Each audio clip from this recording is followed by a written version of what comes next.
Ladies and gentlemen, the Joseph Schlitz Brewing Company of Milwaukee, Wisconsin, presents The Halls of Ivy, starring Mr. and Mrs. Ronald Coleman.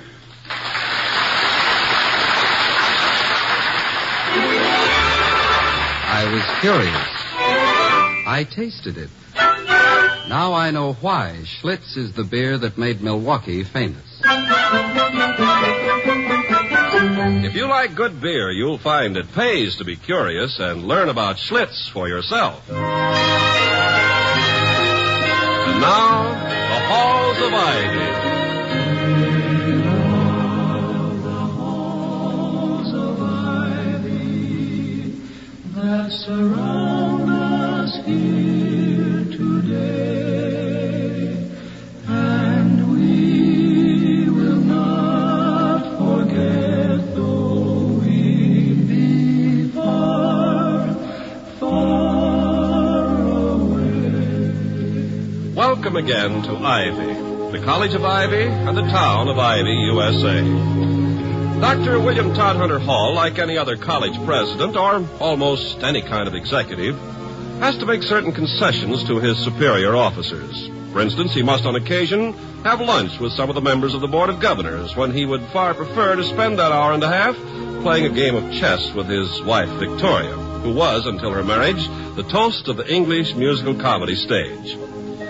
With chess at the halls, it doesn't matter much who wins, but a college president must not permit himself to be checkmated too many times by his Board of Governors, even at a luncheon at the faculty club like this one.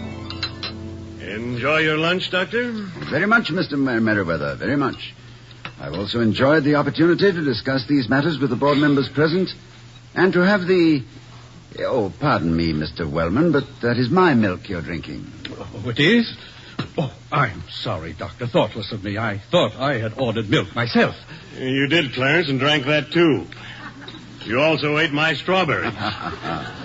If you lunch with us often, Dr. Hall, you'll learn to keep an eye on Clarence. The man's a gastronomic kleptomaniac. Order something he likes, and he swoops down on it like a vulture. Don't be silly, Merriweather. I'm simply a trifle absent-minded. So much on my mind. If there's anything disturbing you that we haven't talked about, Mr. Wellman, you know, anything I can help with, by all means, let's have it. That's the spirit, Doctor. Relieve his mind and protect your lunch. Yes. Well, Clarence, what's your trouble? Weak track team this year? Or did you get snubbed by some house mother? Don't be so flippant, Merriweather. Merely because I happen to take the affairs of this college rather seriously. We all take them seriously, son. But let's take the long view. In 100 years, after the dust of the last atom bomb is cleared away, nothing we say here today will seem quite worth that long face of yours. My long face, as you call it, is the result of shouldering my responsibilities and keeping my nose to the grindstone. That's no grindstone, Clarence. It's my coffee. For Pete's sake, how many things do you drink? Let me order you some coffee of your own, Mr. Wellman. Oh, he'd hate it, Doctor. Never touches the stuff. It happened to be right in front of me. You'd have found it in a foxhole. Now, go on, Clarence. Finish Dr. Hall's ice cream and tell us your trouble. Dr. Hall's ice cream? I'm sorry, Doctor. I didn't realize. No. You're quite welcome to it, Mr. Wellman. Now, was there something you wanted me to do? Yes, Dr. Hall. It will be necessary for you to address the student body in chapel tomorrow. Oh? The Reverend Dr. Gilby is ill, you know. Oh, I hadn't heard. Nothing serious, I hope? Oh, I don't think so, Doctor. Just picked up a bug somewhere. By tomorrow, they'll discover a new miracle drug to cure him. By next week, they'll find the new miracle drug makes his ears fall off. You can't read it. Well, I'm sincerely sorry to hear about Dr. Gilby's illness. And, of course, I'll address chapel tomorrow. Although I haven't not much experience in clerical oratory. And now, if you gentlemen will excuse me... Oh, sure, Doctor. I think we're all through. This is my lunch, you know. Oh, thank you. Why don't you let me take the check for change, Merriweather? All right.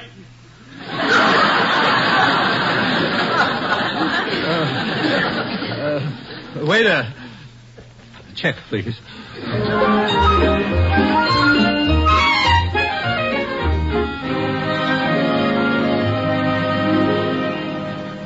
Dr. Hall's at a luncheon, Miss Lee, but I'm sure he'll be home very soon if you'd like to wait. I'm afraid I'd better not, Mrs. Hall. Thank you. My train leaves in an hour. But Dr. Hall has always been so nice to me. He's such a fine man. I thought I owed it to him to explain why I'm leaving Ivy. Leaving Ivy, Miss Lee? But I thought... Well, aren't you the Margaret Lee who's up for president of the student council? Was, Mrs. Hall. The field is now open for a new candidate. One with lower marks, possibly, but a higher social standing. Perhaps one whose family is less than 4,000 years old. Oh, Mrs. Hall, my father was so proud of me. And now... No, please, dear. Sit down. There. Why don't you cry a little? It helps sometimes, you know. Tears are a sort of window washing operation. You see things a little more clearly through the panes. I've cried myself dry, Mrs. Hall. Some of it was self-pity, I guess, and some of it was... Well, I suppose I just overrated the decency of the student body. I think it far more likely, my dear, that a few members of it have underrated you. You mustn't condemn an institution because some of its windows rattle. Dr. Hall is going to be very disturbed about this. Do you know how vicious student politics can be, Mrs. Hall? Well, no, I'm afraid I don't, my dear. But if they're anything like backstage politics, which I happen to have known intimately, they can give you a pretty rough time. I've been up against a great deal of snobbery and discrimination myself. In England, as an English woman, among English people. Yes, and here, too. In fact, 4 or 5 weeks ago, I wasn't sure that I was welcome at Ivy. Even Dr. Hall was none too certain. But your case cuts a little deeper. I realize that. You'll never know how deep, Mrs. Hall, I hope. I flattered myself that I'd been accepted, that my scholarship record and my fitness for the presidency would make up for my being an alien, but... Well, the organized ostracism... Oh, I'm sure, Margaret, that a handful of unthinking... Don't try, Mrs. Hall. My people have always won by retreating. Maybe I'm making history. I'm retreating without winning. I guess I just didn't realize how well the Exclusion Act was enforced. I'm afraid I'm not too well equipped to cope with this, Margaret. But I'm sure you know how I feel about it. I do, Mrs. Hall, and I'm grateful. And please tell Dr. Hall how I appreciate everything he's...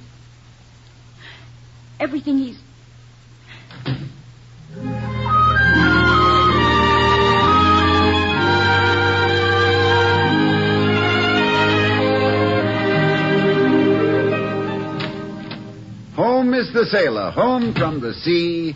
Have you, my Popsy, a welcome for me? Take it, matey. Have a nice luncheon. Yes, my dear, quite pleasant. Mr. Wellman paid the check. It's nice of him. Nice of him. My dear girl, you can't dismiss an announcement of this importance with any such offhand remark. Mr. Wellman paying a luncheon check is as world-shaking as the discovery of the wheel. You mean Mr. Wellman is tight, Toddy? Tight is rather a brutal way to express it, Victoria, but I find it charmingly accurate. Mr. Wellman is extremely imminent in the sense of being close. I have heard that he launders his pipe cleaners. I suppose he got so tremendously rich throwing his money about. Vicky, darling, Mr. Wellman throwing his money about is a spectacle which Mr. Cecil J. DeMille... B. Hmm? Cecil B. DeMille, B for bathtub. Oh, yes, thank you. Yes. Mr. Wellman throwing his money about is a spectacle which Mr. Cecil B. DeMille wouldn't even attempt. When I recall how generous, yes, even spontaneously generous, Mr. Wellman has been with his millions for this school, and how frugal he can be with... Vicky. What's wrong? Wrong? What do you mean? Oh, I mean, my dear, that no one can love someone as much as I love you and not be instantly aware of a shadow on that someone's face. Tell me, please. Oh, Toddy, I wish this hadn't come up. You have so many things to cope with. Now, what's the matter? Did something happen while I was out at lunch? Well, not to me, dear. In fact, it has nothing to do with me personally, except that, well, it's disturbing to see any youngster with a broken heart. Do you know a student called Margaret Lee? No, I don't think so. Wait a moment. Lee. Yes, a very neat and rather frail girl, quite intelligent looking. That's the one. Well, of course I know her. Of her, rather. A fine student. Not anymore, William. She's gone home. I did my best to persuade her to stay and talk to you, but I doubt if even you... Oh, it was really very sad. Now, my dear, don't distress yourself. This is my problem now. Sit down and tell me about it. Tell me the whole story. Well, As you know, Margaret Lee came to this country for her education. She chose Ivy. And during her 2 years...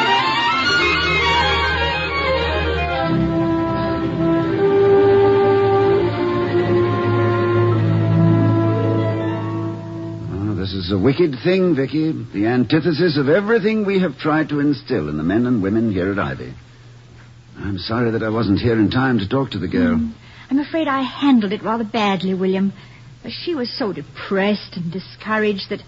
Well, I don't know too much about this part of the job. Are campus politics always as bad as this? Oh, no, of course not. But I must say that I sometimes stand aghast at the utter ruthlessness of these young people. Young, of course, is the key word in that admission. They're all children, callously pulling the wings off butterflies. As far as I'm concerned, one of the chief purposes of education, the chief purpose, if you like, is to impart an understanding of the butterfly's viewpoint. Whenever I hear of a student being made the victim of prejudice, I feel that I have failed in some... Yes, Penny? Beg pardon, sir, but there was a message from the Reverend Gilby. Seems like he was took sick, sir, and wanted to know if you could... Yes, I know. I received the message at lunch, Penny. Thank you. I've got a Bible, sir, if you'd care to borrow it. I have a Bible, Penny. Thank you. Quite welcome, sir. Any time at all. Well, it's turning out to be quite a day. What was that all about? Well, Dr. Gilby, the chaplain, is ill. I am pinch-hitting for him, if that isn't too irreverent a word, in chapel tomorrow morning. Vicky, I don't want you to come. I feel I should be very inadequate. Oh, nonsense, Toddy. You'll do a lovely performance. I wouldn't be a bit surprised if you were held over for a second week. Held over, Victoria, is not very good ecclesiastical terminology. Yeah, I know. I love Dr. Gilby, and he has everybody with him from the Te Deum to the recessional. But you'll be wonderful, too. Did you ever hear Charles Lawton give a Bible reading? No, and I must say it sounds quite unexpected. Unexpected, but intensely interesting. And funny, too. In fact, it inspired me to do a great deal more Bible reading. Well, I'm afraid I haven't Mr. Lawton's elocutionary gifts. But if Captain Bligh can do it without the congregation resorting to mutiny, maybe Dr. Christian Hall can rely on the students' bounty of generosity. I say, that was rather good, wasn't it? Oh, yes. It was splendid. Just go on like that and you'll wow them.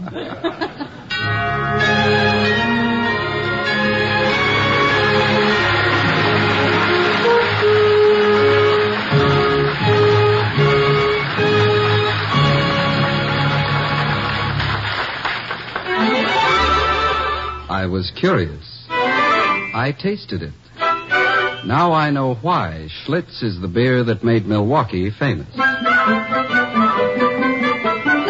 Before we return to the halls of Ivy starring Mr. and Mrs. Ronald Coleman, let's listen to the story of a man who not only kept up with the Joneses, but found himself considerably ahead of them simply by doing the most natural thing in the world. Last night I told Ethel, that's my wife, Ethel, you shouldn't be so self-conscious. The Joneses will just have to take us for what we are. But you know women. And Ethel, well, when we've got company coming, especially the Joneses, there's just no living with her. She's so afraid of what they might think. Gets in a regular stew about how she looks, how the house looks, what kind of jokes I'm liable to tell. You know, you probably have a wife of your own. And like your wife, Ethel usually gets herself all worked up for nothing. That's how it was last night when the Joneses came over. The minute they walked in, I could see Ethel was nervous as a cat. So, just to break the ice, I went into the kitchen and got out the Schlitz beer. When I brought it in, Jones started to look interested right away. Said he had heard a lot about Schlitz, but never tasted it. Which was kind of a surprise because Jones is one of those fellows who's so particular about everything. Always insists on the best, or so he says. Anyway, Jones raised his glass of Schlitz and we both drank. First thing you know, Jones put his glass down and with a satisfied look on his face, slapped his knee, turned to Ethel and said, Ethel, I don't know who deserves the credit, you or that husband of yours, but by George, this is the best glass of beer I've tasted in years. Well, that did it. That's all Ethel needed. You should have seen her face, just like a kid's at Christmas. As for Jones, He never even noticed. He was still busy talking. And he took the words right out of my mouth when he said, "No wonder they call Schlitz the beer that made Milwaukee famous."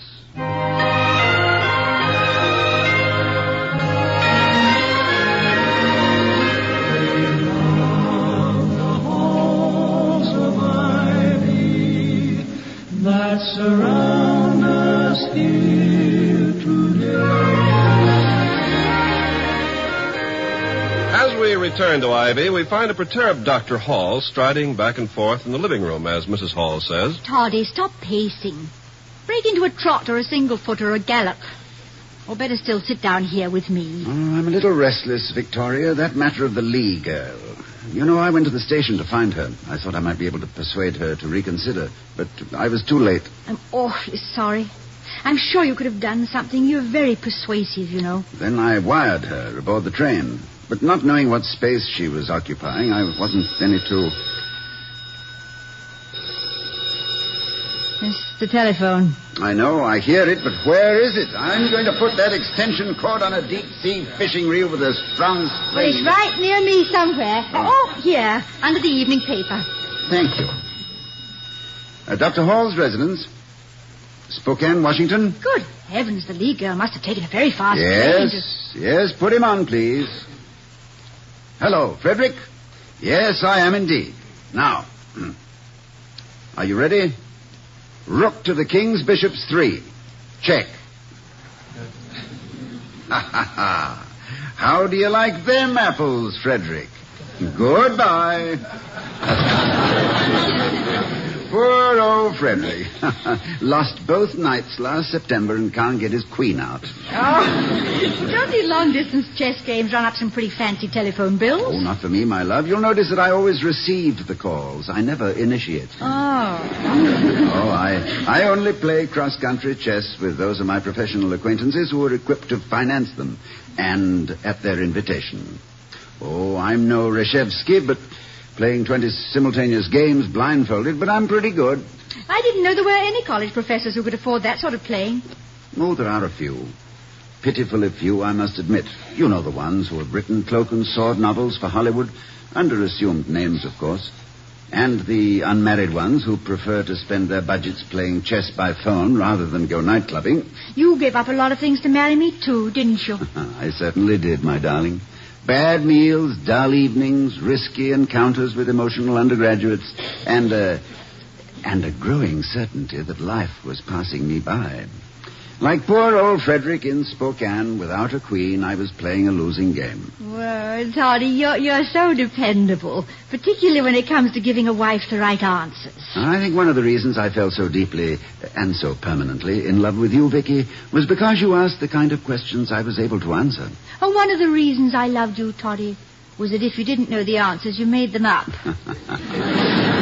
It didn't happen many times. You've a very gracious memory, my sweet. You asked a million questions I was unable to answer.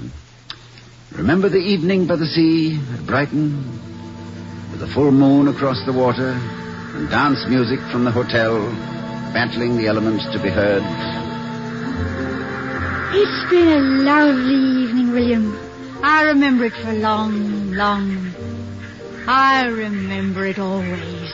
You won't have to make any effort toward it, Victoria. I'll be reminding you. By mail, by cable, by... Is there such a thing as a carrier seagull? Well, if there isn't, I'll train a few. Has anyone ever had a pet seagull? I don't know, my dear. But if I were a seagull and you wanted me for a pet, I'm sure I... Did you shiver? Are you cold? I've never been warmer. I was just shaking off the thought that we'd ever have to communicate with each other by mail or cable or seagull. Tell me, doesn't a sabbatical ever stretch? Only when one has wealthy relatives and a disregard for one's job, Vicky. And I have neither. My sabbatical stretches only into next week. It seems only a week since it started. For us, I mean. Oh, it started earlier for me. It started when I bought one ticket to give them tears. Because I didn't know where else to go for the evening. I think I knew you were there, even then. No, you didn't. That was the night the man who played the vicar had such a cold that you were reading all his lines. You were too busy. Whatever made you come back? I haven't the faintest idea. Not the faintest? Oh, well, possibly. It was because I just happened to think that you were the most delightful, the most charming, the most enchanting, the most... Go on. Go on. Oh, is that all? I wish you'd come backstage after the first time you saw the play, William, instead of the 27th. It's too bad we can't reach around in time and snatch back a few lost weeks, isn't it? It's not completely lost, my dear. I saw you almost every night and dreamed of you every day. I was on my way to becoming the traditional absent-minded professor instead of the most timid one. Oh, Vicky, my dear, I am so very fond of you. And I'm very fond of you, William. In fact, I'm very fond of everything tonight. Life and the sea and the moon and the... Professor, why is the moon always associated with lovers? Well, considering that I have been in love for such a short time, my dear, I'm rather ill-equipped to answer that question. But, unless I'm wrong, the moon was once part of this earth. And I suppose that lovers are really a little bit a part of each other. They share an orbit of their own.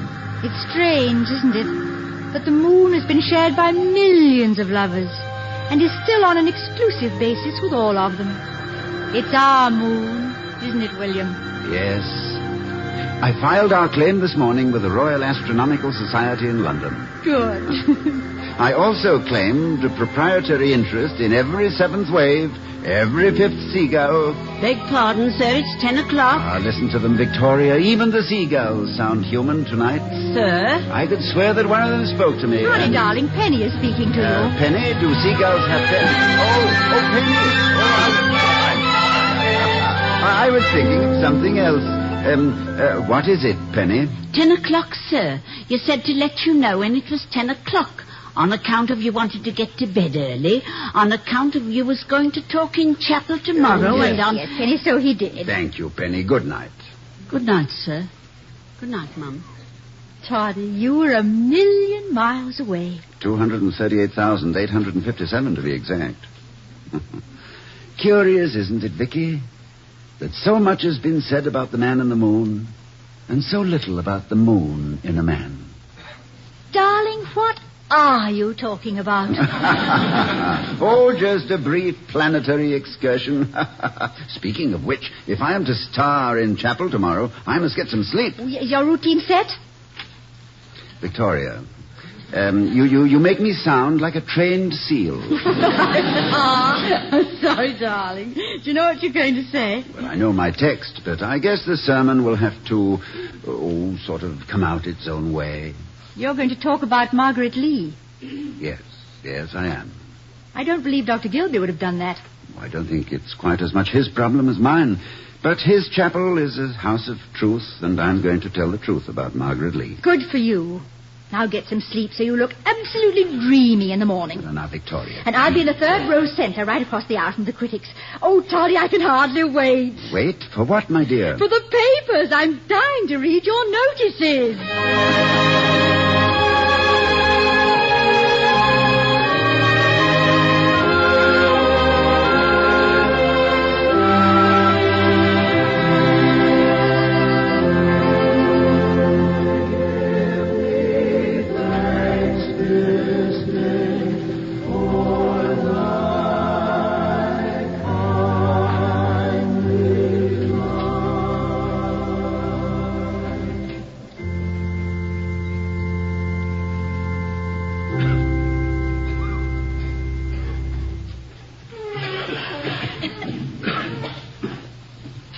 Good morning. I am glad to report that Dr. Gilby is not seriously ill and should be with you again tomorrow. I welcome this opportunity to call to your attention a situation which has arisen here at Ivy. And since it concerns a matter of faith, there could be no better place to speak of it than in this chapel.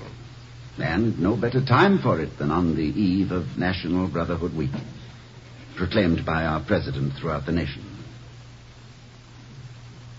A young woman, a brilliant student, with such a record of achievement and reputation for integrity, that she was an outstanding candidate for the highest office within the gift of the undergraduate body. This young woman has left Ivy and returned to her home. Against unfair student politics, snobbery, and racial prejudice, she fought a good fight and thought she had lost. In her conception and practice of decent human behavior, she has shown, I believe, no lack. Therefore, she does not leave here the poorer. Rather is it some of you who have found wanting. And by the same token, I, too, must have a sense of failure. Tolerance is a word I would rather not use. It seems to indicate a condescension. I prefer the word understanding. And intelligent understanding is as essential to our study of human relationship as it is to our comprehension of Latin or science. We must learn not only the meaning of democracy, but its application and practice. Or in after years, our boast of a superior way of life will be a sham, and Ivy College will have failed in its primary function, a preparation for life. I would like now to inform you that I have been in communication with this young lady, and she is returning to school. I hope I may rely on the student body to conduct the forthcoming election for president of the council on a basis of merit untinged by social bias, so that her faith in us will be restored. Ladies and gentlemen of Ivy, the human race is not an exclusive club with a selective membership. We are all members from birth. True, it has both active and associate members, and it is up to each of us to provide our own classification. But I consider it one of the most important functions of education, so to instruct you in the humanities, that when your membership in this human society is ended, the recording secretary may mark you paid in full.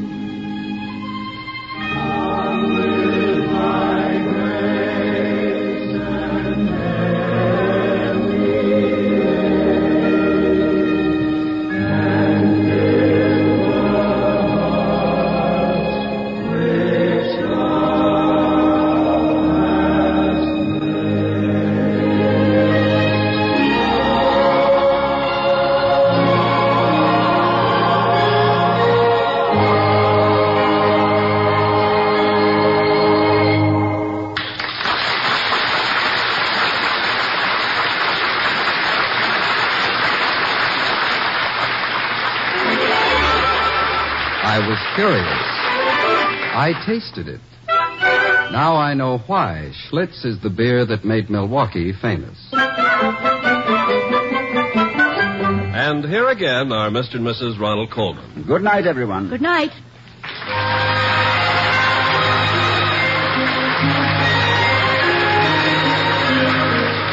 We'll be seeing you next week at this time at the Halls of Ivy, starring Mr. and Mrs. Ronald Coleman.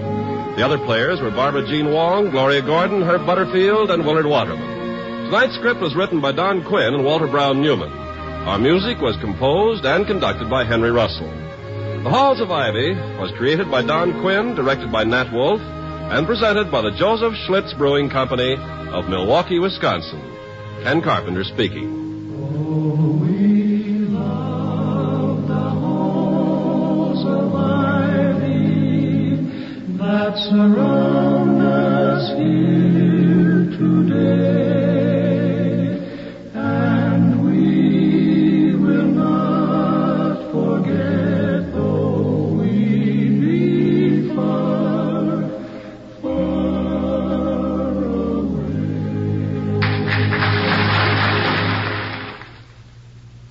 Now stay tuned for We the People over most of these NBC stations.